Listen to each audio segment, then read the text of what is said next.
पूर्वी खबर। Teacher day और पुलिस डे दोनों ही दिवस समाज को एक नई सीख देने के उपलक्ष्य से मनाया जाता है। इसी क्रम में आज रानीगंज के सीताराम जी भवन में एक कार्यक्रम आयोजन किया गया। यह कार्यक्रम एडीपीसी रानीगंज ट्रैफिक गार्ड की तरफ से आयोजित हुआ, जिसमें टीचर डे और पुलिस डे के उपलक्ष्य पर सीट एंड ड्रॉ कंपटीशन का आयोजन किया गया। इस कंपटीशन में सभी प्रतिभागियों को 4 ग्रुप में डिवाइड किया गया। बच्चों द्वारा की गई चित्रकारी के द्वारा समाज को सेफ ड्राइव के बारे में जागरूक करने की कोशिश की गई। इसमें कुल 60 बच्चों ने भाग लिया। इस मौके पर मुख्य अतिथि के रूप में मौजूद थे ट्रैफिक गार्ड के एसीपी प्रदीप मंडल। आइए जानते हैं आगे की जानकारी।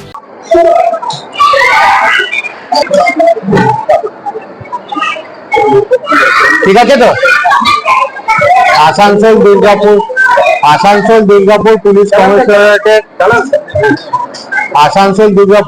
কমিশনারেটের 13তম রেজিং ডে, যেটা আমরা জন্মদিন বলি, সেই উপলক্ষে আমাদের 7 দিন ব্যাপী এক জন সচেতনতা সপ্তাহ চলছে। সেই সপ্তাহে প্রতিদিন একটা করে কর্মসূচি পালন করা হচ্ছে প্রতিটা ট্রাফিক গার্ডে, প্রতিটা থানায়।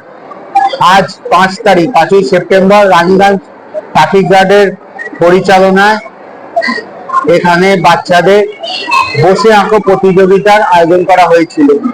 তাতে অনেক বাচ্চাই এসে পার্টিসিপেট করেছে। তারা নিজের উদ্ভাবনী শক্তির মাধ্যমে স্ব দক্ষতা প্রমাণ করেছে। আর আমরা অ্যাকচুয়ালি এর মাধ্যমে সাধারণ মানুষের কাছে আমাদের এই মেসেজটা পৌঁছে দিতে চাই যে নিরাপদে চলুন, নিজে নিরাপদে থাকুন, বাড়ির লোককে নিরাপদে রাখুন। এটাই আমাদের লক্ষ্য, যেটা আমরা সেফ ড্রাইভ সেভ লাইফ কর্মসূচি হিসেবে পালন করে থাকি। যেহেতু বাচ্চারাই আমাদের জাতির ভবিষ্যৎ, সেই জন্য ছোটদেরকে শেখাতে পারলেই তারা পরবর্তীকালে নিজের পরিবারে আমাদের মেসেজটা খুব সহজে পৌঁছে দিতে পারবে। সেই জন্য বাচ্চাদেরকে লক্ষ্য করে আমরা এই প্রোগ্রামগুলো করেছি। বসে রাখো প্রতিযোগিতা ওটারই একটা নিদর্শন।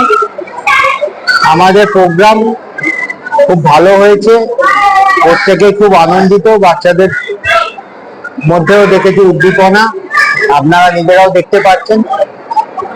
আশা করব ভবিষ্যতে আরো অনেক প্রোগ্রাম করে আমরা আরো ভালোভাবে আমাদের কর্মসূচিটাকে এগিয়ে নিয়ে যেতে পারব। अब तक के लिए बस इतना ही। फिर मिलेंगे अगली खबर में। कैमरामैन सोनू के साथ राजेश बर्मन की रिपोर्ट, पूर्वी खबर रानीगंज। हमारे चैनल को लाइक शेयर सब्सक्राइब करना ना भूलें और बेल आइकन को दबाना ना भूलें और देखते रहें पूर्वी खबर। पूर्वी खबर, नजर सब पर।